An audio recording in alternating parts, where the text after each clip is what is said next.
का काम क्या होता है? आप पर हुटिंग करना, आपका मजाक उड़ाना। इसके अंदर ह्यूमैनिटी नहीं है, इसके अंदर कोई इंसानियत नहीं है, ये रिफॉर्मेबल बंदा है नहीं। मैंने कहा he is not of my calibre, वो इस कैलिबर का बंदा है ही नहीं कि उसको रिस्पॉन्स दिया जाए। रिस्पॉन्स किसी अच्छे शख्स को दिया जाता है जिसके अंदर ह्यूमैनिटी होती है। मैंने कहा मेरी पॉजिटिविटी स्ट्रांग है, मैं अपने उस लेवल से, अच्छाई के उस लेवल से नीचे गिरकर उसके लेवल पर आकर नहीं आ सकता। तो फिर मुझमें और उसमें फर्क क्या है? अगर हुटिंग के बदले में हुटिंग करूंगा, अगर मजाक उड़ाने के बदले में मजाक करूंगा, तो मुझमें और उसमें फर्क क्या रह गया? We are on the same page, isn't it? तो मैं उसको कोई रिस्पॉन्स नहीं कर, उसकी जात की कंप्लीट नफी कर दी। जब मैं यूनिवर्सिटी में मास्टर्स कर रहा था और पहले दिन गए तो अपने जो प्रोफेसर थे या लेक्चरर थे उनके साथ मेरा एक कंट्रीब्यूशन रहा क्वेश्चन आंसर में या क्वेश्चन करने में या आंसर देने में। तो शुरू शुरू में ऐसा होता है, कुछ लोग आपके साथ नेगेटिव होते हैं, कुछ पॉजिटिव होते हैं, कुछ दोस्त बन जाते हैं, लेकिन कुछ थोड़ा आपको समझ के दोस्त बनते हैं, और कुछ एक दो ऐसे होते हैं जो हमेशा नेगेटिव ही रहेंगे। उनका काम क्या होता है? आप पर हुटिंग करना, आपका मजाक उड़ाना, आपके खिलाफ साजिशें करना, आपके खिलाफ प्लानिंग करना। ये कुछ नेगेटिव लोग होते हैं। अगर आप अच्छे हैं तो फिर जो अच्छे हैं वो जल्दी दोस्त बन जाएंगे।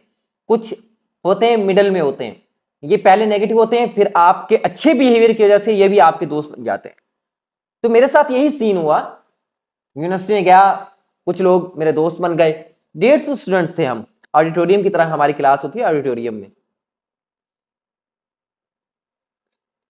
तो उनमें एक मेरा क्लास फेलो था। उसको नेगेटिव बिहेवियर जब उसने अपना शो किया, हुटिंग करता, पीछे बैठा रहता और हुटिंग करता, फिक्रे कसता, मजाक उड़ाता और बहुत सारी नाजीबा बातें कहता।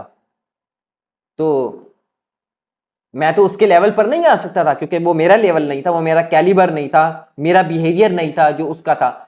तो मैंने चाहा, जैसे कुछ और क्लास फेलोज थे शुरू में नेगेटिव थे, लेकिन मेरे बिहेवियर की वजह से वो मेरे दोस्त बन गए और उनका बिहेवियर बहुत अच्छा हो गया। तो मैंने उससे प्यार से फ्रेंडली उसे समझाया, एक बार फिर उसे चांस दिया, दूसरी बार फिर उसे चांस दिया कि अपने आप को ग्रूम कर ले, डेवलप कर ले।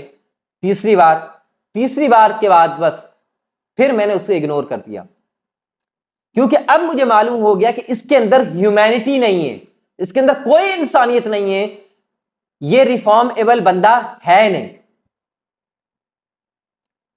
और इंतहाई गंदी जुबान, इंतहाई नेगेटिव बिहेवियर। और बचपन में हम मूवीज देखा करते थे स्कूल लाइफ में, तो हम देखते थे कि वो एक विलन होता है क्लास में, एक नेगेटिव बिहेवियर होता है जिसका, वो कुछ अपने दो तीन गुमाश्तों के साथ जो है क्लास में उसको हिट करता है, जो जिसको समझता है कि ये जो है मेरे मुकाबले में है, ये मेरा हरीफ है, ये मेरा अपोजिट है। खैर, अब उसने मुझे अपना हरीफ बना लिया, उसे मुझे अपना हरीफ समझ लिया, क्योंकि अगर मैं अच्छाई को रिप्रेजेंट कर रहा था तो वो बुराई को रिप्रेजेंट कर रहा था। दोनों अपनी अपनी एक एक मास्टर थे। वो अगर अपनी बुराई में मास्टर था तो मैं अपनी अच्छाई में मास्टर था, अपने उस बिहेवियर में मास्टर था। सीआरशिप आई, बहुत सारी रिस्पॉन्सिबिलिटीज आ गई। मेरे प्रोफेसर ने, लेक्चर्स ने उन पर ट्रस्ट करना शुरू कर दिया। अब होता यह कि लेक्चर हो रहा होता और वो पीछे मैं कंट्रीब्यूशन करता, क्वेश्चन करता या आंसर देता, तो वो पीछे से बैठ के हुटिंग कर रहा होता, फिक्रे कस रहा होता था, या कोई चीज मार रहा होता था पीछे से, और मैं उसको कोई रिस्पॉन्स नहीं देता था। इसको कंप्लीटली इग्नोर करता, उसकी जात की नफी कर देता, कोया कि वो है ही नहीं।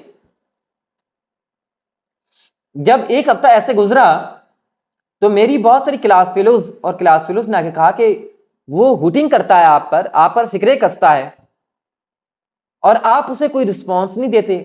मैंने कहा he is not of my calibre, वो इस कैलिबर का बंदा है ही नहीं कि उसको रिस्पॉन्स दिया जाए। रिस्पॉन्स किसी अच्छे शख्स को दिया जाता है जिसके अंदर ह्यूमैनिटी होती है, जिसके अंदर ये कैपेबिलिटी होती है कि हां वो अभी मिसगाइडेड है और अभी उसका नेगेटिव बिहेवियर है, लेकिन हमारी समझाने से, हमारी कम्युनिकेट करने से वो अपने आप को ग्रूम कर लेगा। मैंने कहा अब वो अपनी पर्सनालिटी को डेवलप नहीं कर सकता, उसकी नेगेटिविटी स्ट्रांग है।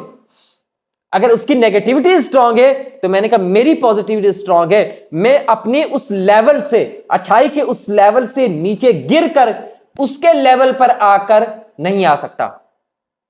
तो फिर मुझ में और उसमें फर्क क्या है?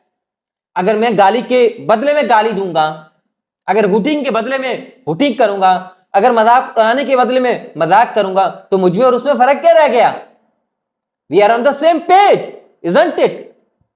तो मैं उसको कोई रिस्पॉन्स नहीं किया, उसकी जात की कंप्लीट नफी कर दी। क्योंकि रिस्पॉन्स मैंने कहा कि मैं उसको दूंगा जो इस काबिल होगा। तो मैं क्यों अपनी एनर्जी वेस्ट करूं, अपना टाइम क्यों वेस्ट करूं सिर्फ उसको रिस्पॉन्स करने में? वो तो चाहता है कि मुझे अपनी नेगेटिविटी में इंगेज कर ले, इन्वॉल्व कर ले। मुझे इन्वॉल्व नहीं होना है, मुझे उसके लेवल पर नहीं आना है, मुझे उसकी तरह घटिया नहीं बनना है, मुझे उसकी तरह पॉजिटिव रहना है, अच्छा बिहेवियर रखना है, गुस्से में नहीं आना है, मुश्ताइल नहीं होना है, फिलेर अप नहीं होना है।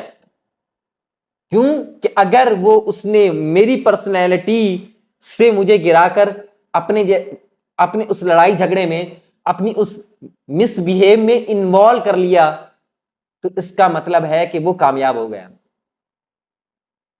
Isn't it? तो मेरी पर्सनालिटी स्ट्रांग रहेगी।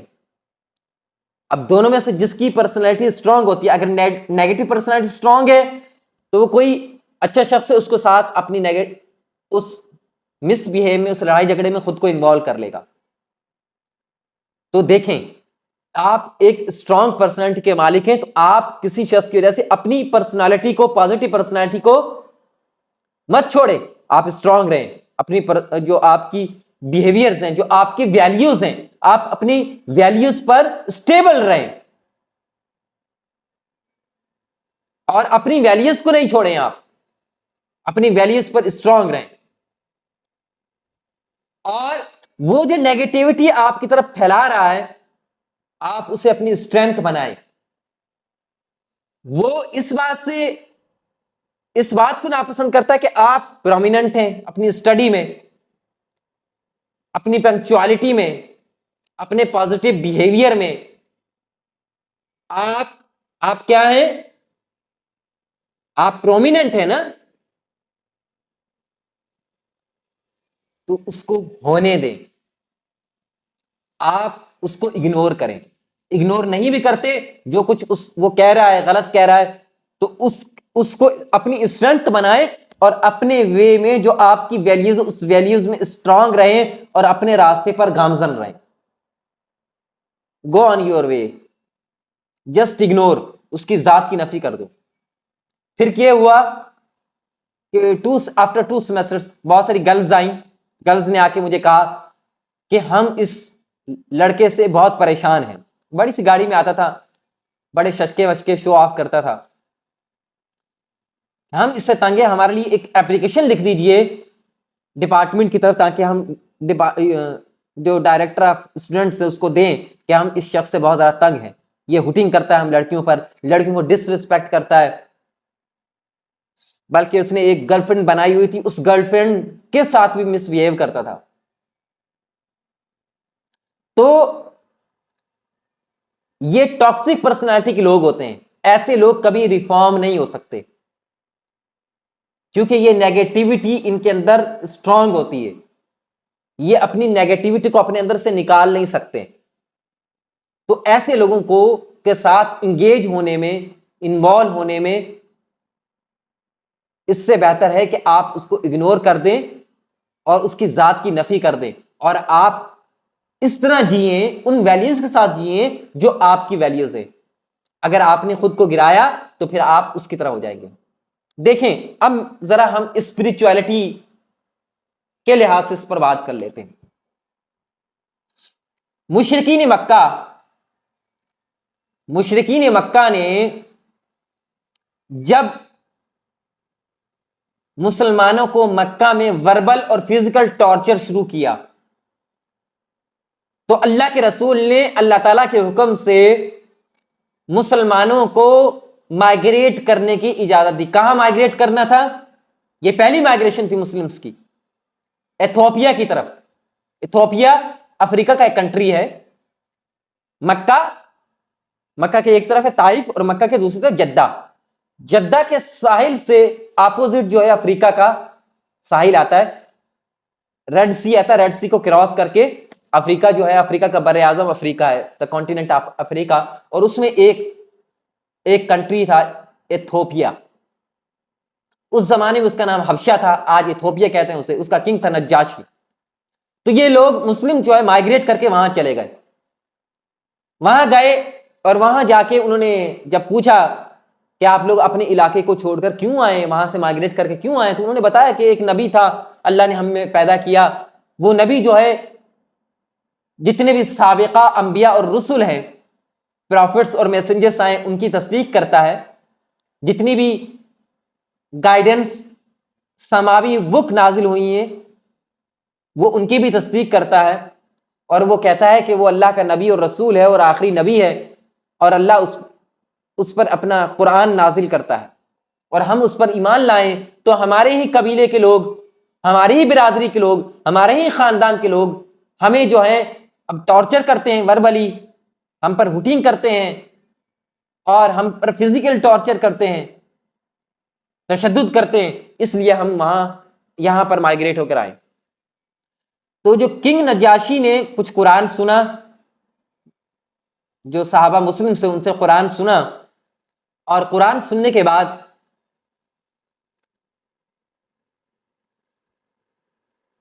जब कुरान पढ़ रहे थे, सैयदना ईसा अलैहिस्सलाम को उसमें जिक्र था और वो रो पड़ा, उसके साथी रो पड़े।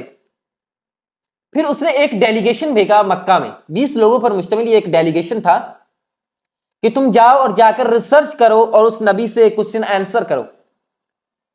ये इथोपिया का डेलीगेशन अल्लाह के रसूल के पास आया और आकर आपसे क्वेश्चन आंसर्स किए। एक सेशन हुआ और वो लोग ईमान ले आए कि ये वाकई अल्लाह के सच्चे नबी हैं और ये तमाम अंबिया और रसूल की तस्दीक करते हैं। और जो कुरान अल्लाह के रसूल अलैहिस्सलातु वस्सलाम ने उनको पढ़कर सुनाया, यानी उनको आंसर दिया कुरान के जरिए से, तो उनको सेटिस्फेक्शन हासिल हो गई और वो इस्लाम कबूल कर लिया।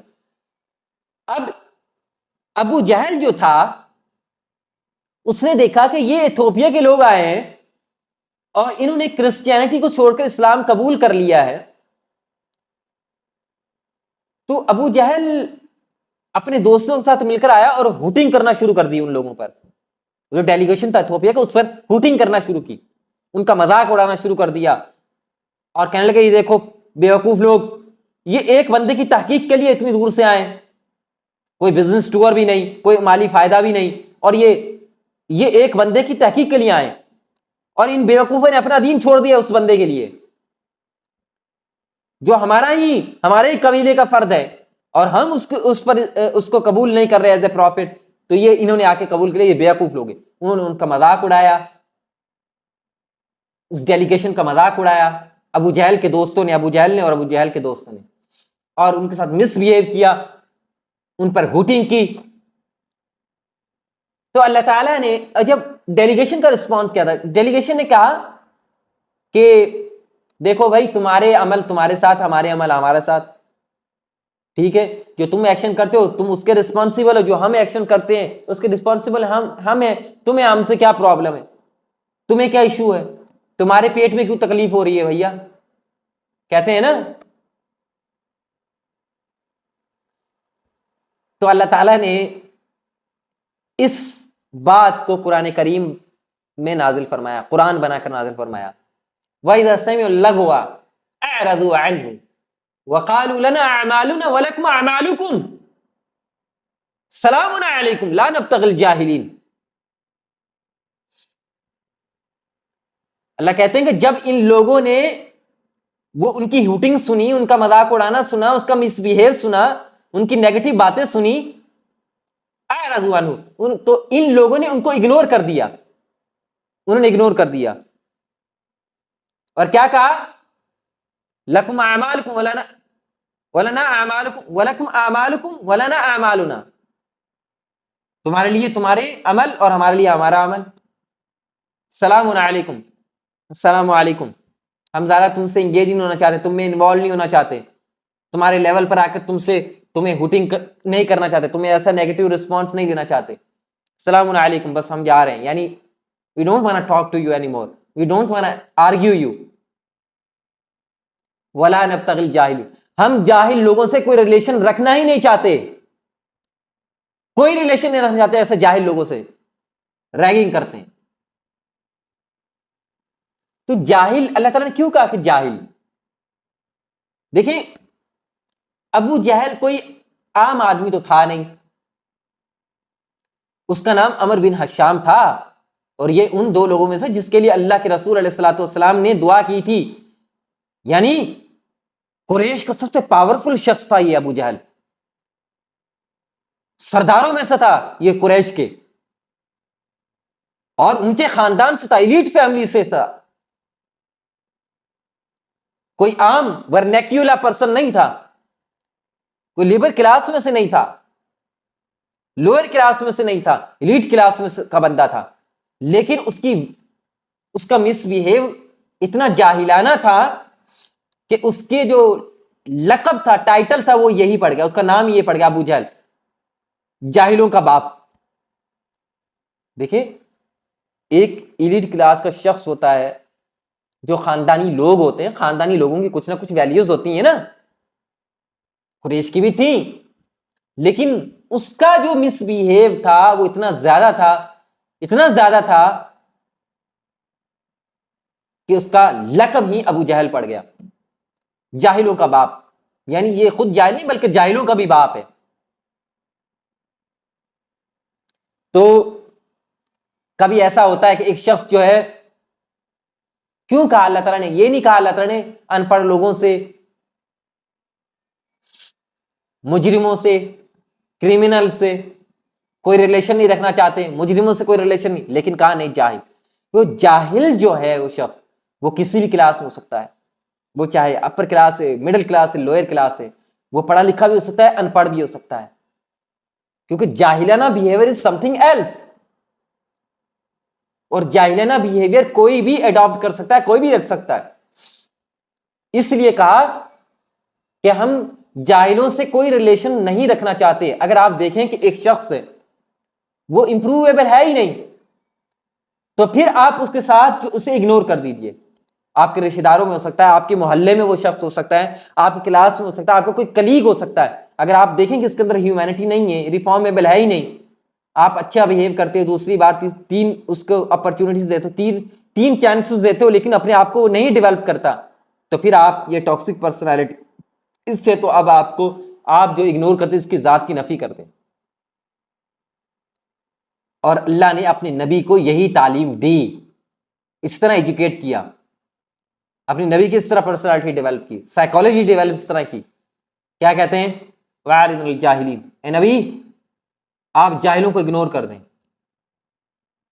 वैदा खातबाहुमुल जाहिलूना कालू सलामा, अल्लाह ताला ने अहले ईमान की एक अच्छी सिफ्त, अच्छी क्वालिटी को बयान किया कि जब ये लोग आपको अपनी बातों में, जाहिलाना बातों में, अपनी नेगेटिव बातों में इन्वॉल्व करना चाहें, अपने झगड़ों में इन्वॉल्व करना चाहें, आप क्या कहें, खातमाहुल जाहिलूना कालू सलामा, कहेंगे अस्सलाम वालेकुम, हाय, हेलो, मूव ऑन, हम तुम्हारे साथ एंगेज ही नहीं होना चाहते। अगर आप भी नीचे गिरकर, अपने लेवल से नीचे गिरकर उनके लड़ाई झगड़े में उनके साथ इन्वॉल्व हो गए, तो इसका मतलब है कि आप अपनी पर्सनालिटी में वीक हैं, आप उनकी तरह हो गए। और यही अल्लाह के रसूल अलैहिस्सलातु वस्सलाम कहते हैं कि अना ज़ईमुन बिबैतिन फी रबदिल जन्ना लिमन तरकल मिराआ व इन कान मुहिक्कन, मैं जन्नत में गारंटी देता हूं एक घर की उस शख्स के लिए जो हक पर होने के बावजूद भी लड़ाई झगड़ा छोड़ दे। यानी लड़ाई झगड़ा अल्लाह ताला को इतना नापसंद है, इससे इंसान की पर्सनालिटी डाउन होती है। इवन के यहां तक का वैदा मर्रू बिल्लग़वी मर्रू किरामा, जब वो ऐसी फजूल के काम हो रहे होते हैं, फजूल की लड़ाई झगड़े हो रहे होते हैं, वहां पर नेगेटिव काम हो रहे होते, गुनाह के काम हो रहे होते हैं, मर्रू बिल्लग़वी मर्रू वैदा मर्रू बिल्लग़वी मर्रू किरामा, तो फिर वहां से गुजर जाते हैं रिस्पेक्टेडली, बगैर उसमें इन्वॉल्व हुए, बगैर उसको देखे, बगैर उसको सुने। ये बिहेवियर होना चाहिए। हमारे यहां क्या होता है, रोड पर किसी रिक्शे वाले का झगड़ा हो गया, किसी गाड़ी वाले का झगड़ा हो गया, तो सारे वहां पर जमा होना शुरू हो जाते हैं। अच्छा, ये भी नहीं कि उनको दोनों को छुड़वा के मामला रफा दफा करें, सारे जमघटा बनाकर पूरी रोड भी लॉक कर देते। हाँ, क्या सीन चल रहा है भैया, क्या हो गया? और कुछ तो वो बना रहे होते हैं, वीडियो बना रहे होते हैं। तो ये लफ बातें, लफ चीजें हैं, यूजलेस है, अब टाइम वेस्टेज है। तो उस लेवल पर नहीं आए, गुजर जाए वहां से रिस्पेक्टेडली। ये एक मोमिन का बिहेवियर होना चाहिए, एक अहले ईमान का बिहेवियर ये होना चाहिए, एक वो शख्स जो अच्छी वैल्यूज रखता है उसका बिहेवियर ये होना चाहिए कि वो किसी बुरी बात में इन्वॉल्व होने की बजाय रिस्पेक्टेडली वहां से आगे बढ़ जाए। कोई शख्स उसे इन्वॉल्व करना चाहे, इंगेज करना चाहे, तो अपनी पर्सनैलिटी को इतना स्ट्रांग बना ले कि उसके साथ उसके लड़ाई झगड़े में इन्वॉल्व ना हो, उसके अपने कैलिबर पर, वो जो उसका कैलिबर है उस अपने उस कैलिबर पर वो स्टेबल रहे, ना कि वहां से नीचे गिर जाए। तो इग्नोर करें और उस नेगेटिविटी को अपनी स्ट्रेंथ बनाकर अपने कॉज में जमे रहें, स्ट्रांग रहें अपने कॉज में, अपने गोल में, अपने गोल को अचीव करने में वो स्ट्रेंथ लगाएं।